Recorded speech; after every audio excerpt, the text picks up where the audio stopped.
Apa itu Septuaginta? Ya, Bapak Ibu Saudara, eh, apa itu Septuaginta ya? Bentar ya. Apa itu Septuaginta? Bapak Ibu Saudara, saya Pendeta Henry Tandianta, Master of Bibliology Studies ya.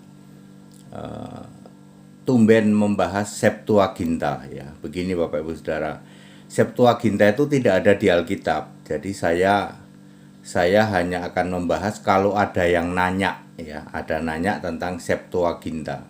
Saudara pernah dengar Septuaginta? Septuaginta inilah yang jadi andalan dari umat Tritunggal dan Segitiga. Katolik dan turunannya, Protestan dan turunannya mengandalkan yang disebut Septuaginta. Dia selalu ngomong-ngomong Septuaginta biar kelihatan pinter. Ya. Lalu saya sering nantang, kamu ngerti nggak apa itu Septuaginta? Septuaginta itu begini begitu, muter-muternya minta ampun.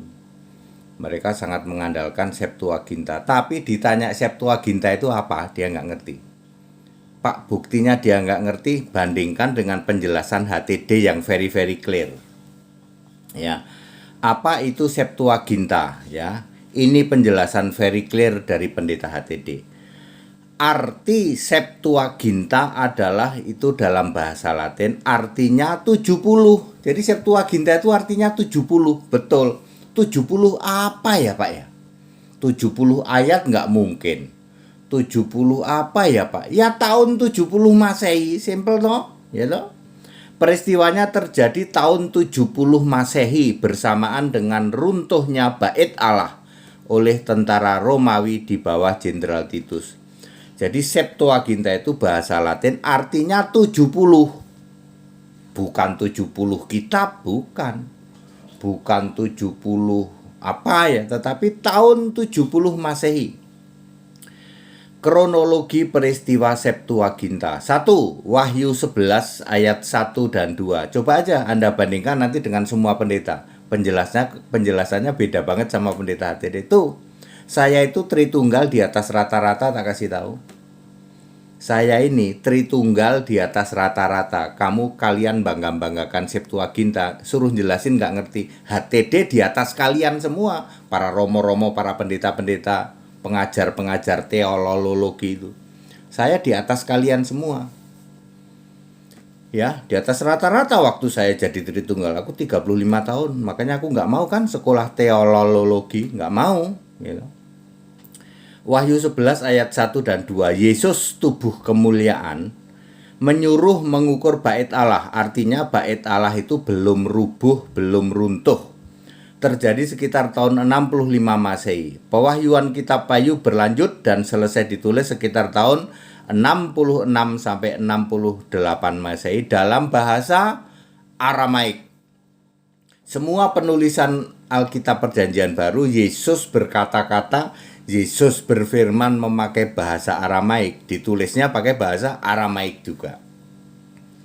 Asas equality di dalam Ibrani 1 ayat 1 dan 2. Pada zaman dahulu, ya, Allah memberitakan lewat nabi-nabi, maka pada zaman akhir equal. Zaman dahulu harus equal dengan zaman akhir. Zaman dahulu itu Adam sampai Yesus itu 6.000 tahun, maka Yesus sampai kiamat juga 6.000 tahun. Asas equal berlaku yang sama.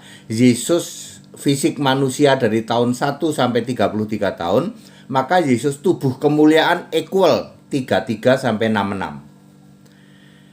Yesus benar-benar duduk di tata surga tahun 66 Masehi. Nomor 2, Septuaginta dimulai tahun 70 Masehi. Waktu itu di dunia berlaku bahasa internasional yaitu bahasa Yunani.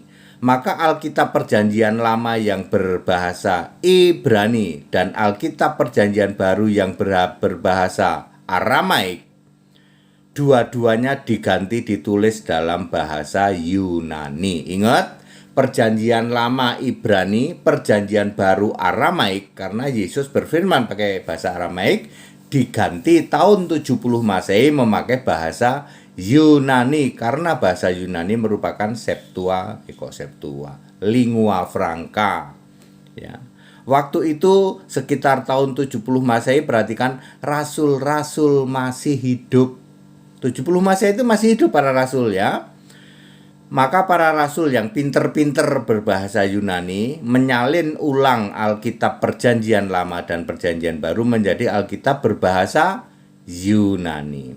Begitulah terjadinya kronologi Septuaginta, terjadi tahun 70 Masehi, maka Alkitab yang beredar di masyarakat adalah Alkitab Yunani, baik Perjanjian Lama maupun Perjanjian Baru. Itulah yang disebut Septuaginta.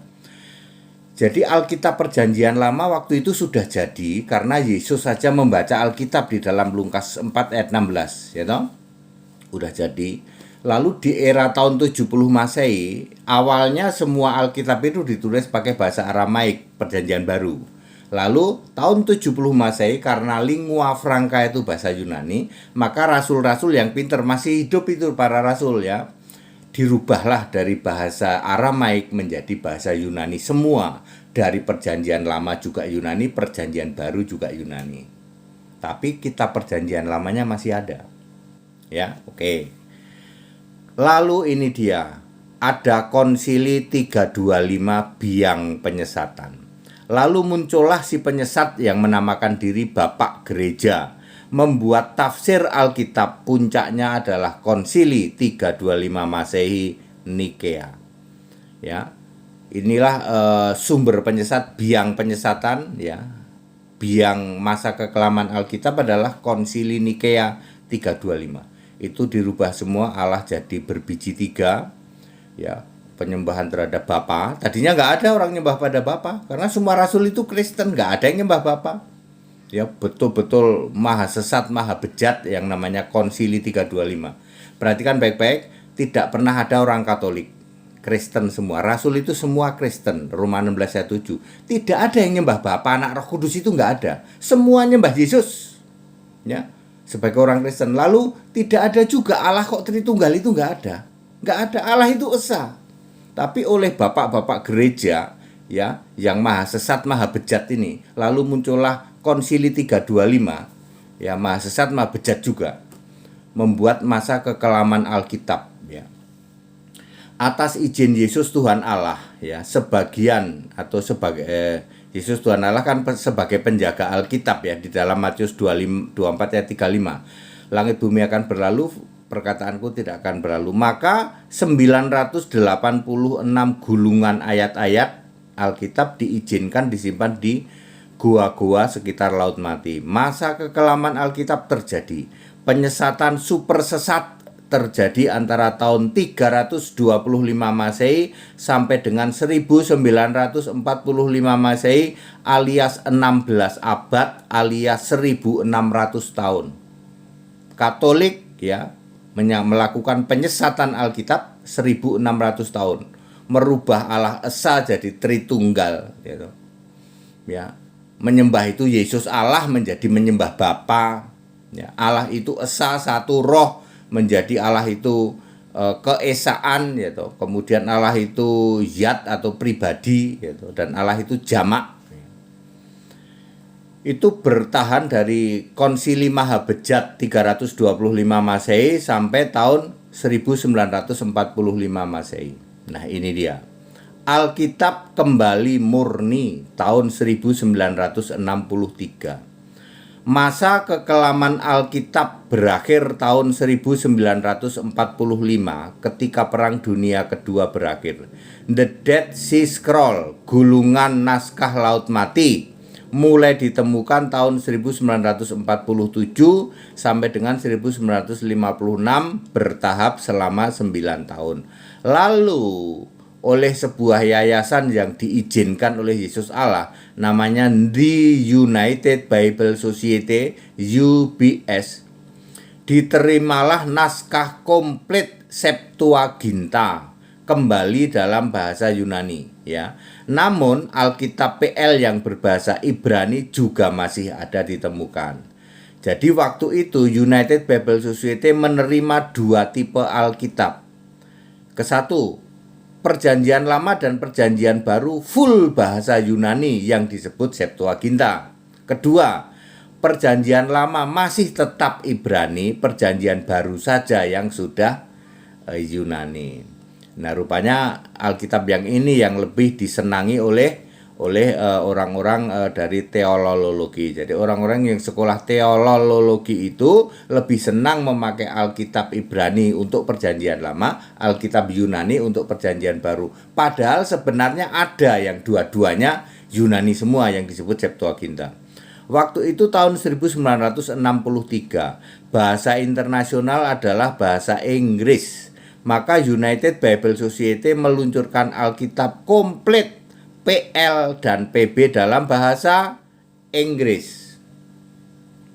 Sampai sekarang standar Alkitab PL dan PB adalah Alkitab bahasa Inggris yang diterjemahkan ke dalam 240 bahasa negara-negara dunia. Namanya apa, Pak? Dulu waktu Ibrani dan Aramaik diterbitkan Alkitab baru tahun 70 Masehi disebut Septuaginta. Nah, sekarang Alkitab Ibrani dan Yunani diterbitkan 1963 dalam bahasa Inggris. Namanya apa, Pak? Yang jelas bukan Septuaginta, ya. Dulu waktu tahun 70 Masehi disebut Septuaginta. Maka tahun 1963 terbit Alkitab bahasa Inggris disebut Millesimo Nongentissimo Sexagesimo Tertio. Jadi jangan lagi menyebut-nyebut Septuaginta. Buang itu ke laut Septuaginta, ya. Tetapi Alkitab yang sekarang yang dasarnya basicnya bahasa Inggris, PL dan PB disebut Millesimo Mongentesimo Sexagesimo Tertio, sering disingkat MNST. Jadi sekarang Alkitab itu disingkat MNST. Jadi Alkitab dulu Septuaginta, sekarang Alkitab MNST. Septuaginta itu tahun 70 Masehi, MNST itu tahun 1963 bahasa Inggris.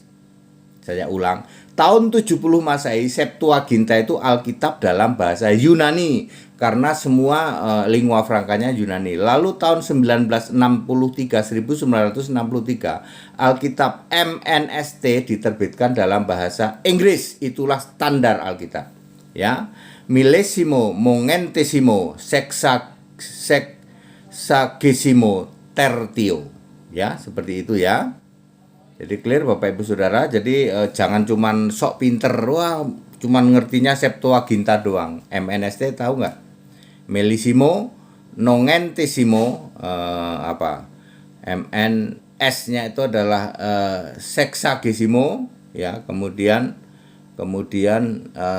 T-nya Tertio, MNST, ya. Jangan sok pinter cuman Septuaginta. Buang tuh ke laut, Septuaginta sudah nggak berlaku karena sudah ganti pakai bahasa Inggris. Berkali-kali saya mengatakan, apapun kalau Anda mau debat, Anda masih membawa Alkitab Ibrani Yunani, saya hanya akan mengatakan sederhana, bakar itu, buang itu.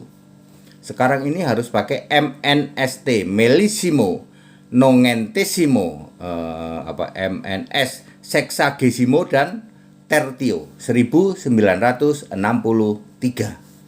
Alkitab dalam bahasa Inggris, Anda bisa cross check pakai British Basic English, New English Translation, dan King James Version. Dah pakai 3 itu. Kita mau debat pakai 3 kitab itu. Kalau Anda masih bawa setumpuk, tak suruh buang.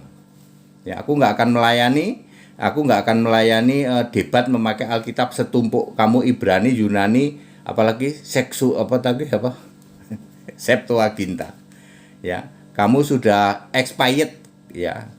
Pemahamanmu tentang Alkitab terlalu tiarap.